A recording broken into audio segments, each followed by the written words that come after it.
très connu. Une seule rangée, une seule galerie, avec ce rétable étonnant. Au cesse. Et il était temps de réviser. Hein. La plus belle du Pays Basque, où j'ai été baptisée, Baïgori, avec son rétable, qui vient d'être restauré en 2013.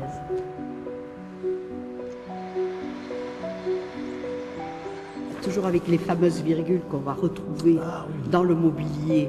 Ici. Voilà, c'est Alsou. Ah oui. Là, je suis impardonnable, je suis resté 10 ans plus là. Là, tu connais. Oui, je connais. La Sainte-Marie. Au jeu du test rapide de repérage d'une église du Pays Basque, protégée au titre des monuments historiques, le curé de Sainte-Marie d'Anglet est presque incollable. 15 églises le sont, comme Hasparren ou Hendaye, mais 8 sont retenues pour être classées monuments historiques, une reconnaissance plus importante comme celle d'Espelette, de Baïgori ou ici, Sainte-Marie d'Anglet. Cette dernière est la seule, datée 20e, contemporaine, en béton armé construite en 1930, ce qui la place à part.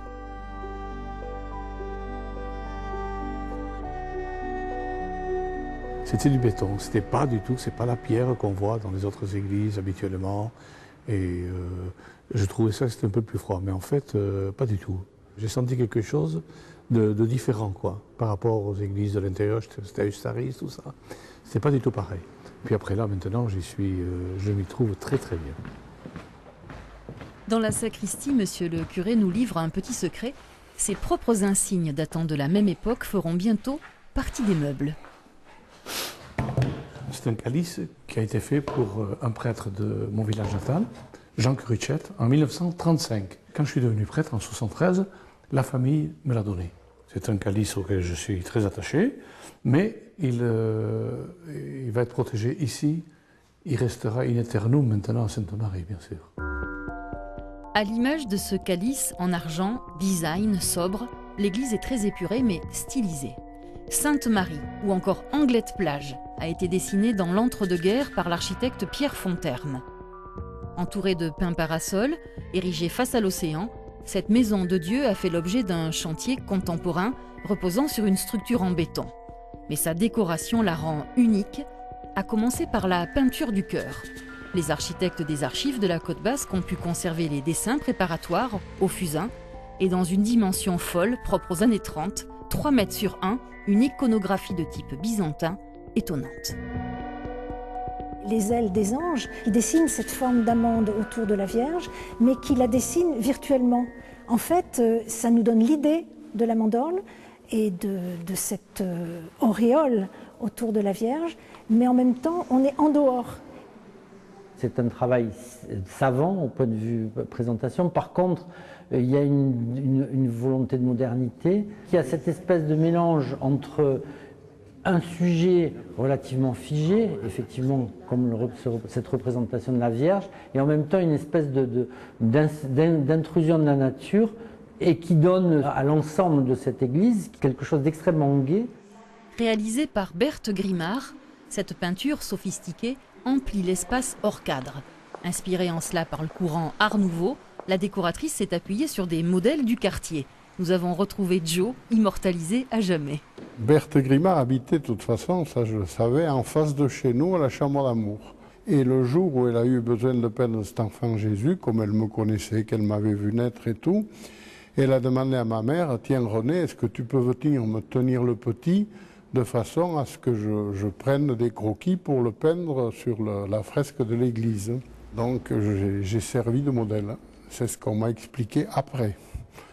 Parce qu'à 14 mois, je n'avais pas compris que j'allais servir de modèle au petit Jésus quand même. Petit bijou architectural, Sainte-Marie n'est pas connue. On l'aperçoit pourtant depuis la place d'Anglet, surprenante avec ses pointes colorées de jaune à tort, qui lui valent d'ailleurs le surnom de l'église de Zorro. Classé monument historique, il faudra sans doute revoir l'ensemble en blanc. Mais quand on ose y entrer, on est attiré par ces vitraux signés Charles Mauméjean, un maître verrier avant-gardiste. C'est quand même très teinté de ce géométrisme de l'art déco. Ici, le maître verrier a représenté sur la droite la scène de la crucifixion. Et puis cet extraordinaire ciel, le ciel qui est zébré par un immense éclair, c'est l'obscurité du moment de la mort du Christ, et le tout dans un traitement extrêmement moderne. Devant ces éléments cubistes, ou ces roses années 30, les paroissiens sont fiers de leur patrimoine, car cette église est aussi la seule à ne pas appartenir à l'évêché, mais à une association diocésaine dont ces dames font partie. Souvent, le soleil va mettre de la couleur sur nos bouquets en plus. Oui, en plus, c'est ça vrai. ajoute. Ça nous amuse beaucoup d'ailleurs. Oui. Quand on fait des bouquets blancs et puis tout à coup, il y a du bleu ou du jaune qui est projeté dessus. Donc, oui. C'est l'Esprit Saint à l'œuvre. Des fleurs au pied de Saint-Joseph, il y en a tous les jours. Une mosaïque rare, de grande taille, mais quand on regarde de près, elle est retenue sur du béton pour un résultat inattendu. On a une technique mixte, la mosaïque, les tesselles, mais des parties en béton coloré. Nous sommes à une période de l'entre-deux-guerres. Il est difficile, il est coûteux de faire une mosaïque, donc on a trouvé une technique qui rend quand même ce programme décoratif tout à fait élégant. Délégué bénévole auprès du ministère de la Culture, Mano Curucciari est chargé de recenser tous les objets à protéger. Avec monsieur le curé, ils viennent de dénicher dans les réserves le tabernacle d'origine moderne à cabochon en verre bleu, encore estampillé Montméjean. Il y aura un gros travail de nettoyage et de restauration. Mais d'abord, on va le protéger pour ne pas qu'il se perde. Dans la lignée des églises traditionnelles basques à Galerie, maintenant classée monument historique, l'église d'Anglet, comme 7 autres du Pays basque, pourra bénéficier d'aide pour sa réhabilitation. Cependant atypique, Sainte-Marie va trouver une jolie place dans le paysage des églises locales.